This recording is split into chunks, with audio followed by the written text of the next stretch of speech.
Alright, so here's a quick demo of the V1 Gen2 detecting pop, how it alerts, and I guess kind of an impromptu test of how well it can detect too. So let's start. Missed the first one. That's 2, 3, 4,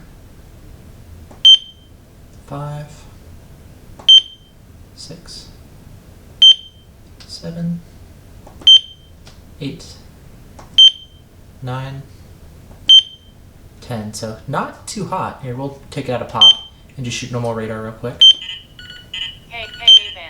And it goes off instantly there.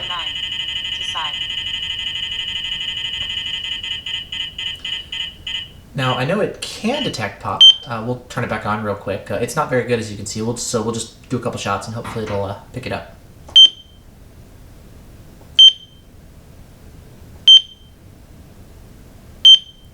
Got the antenna just pointed out the window so it's not blasting back in this room to weaken the signal.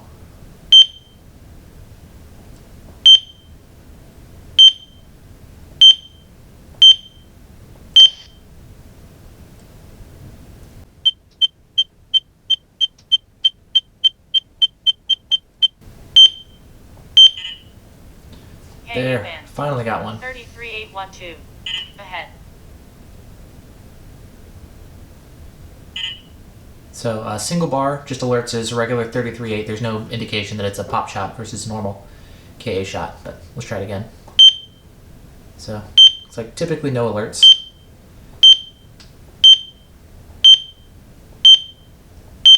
Yeah, not very good here with the V1 Gen2.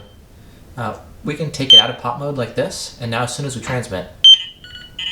KA band, 33813, ahead. Yep, just goes off like that.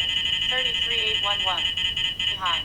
KA band, 33810, to side. KA band, 33809, ahead.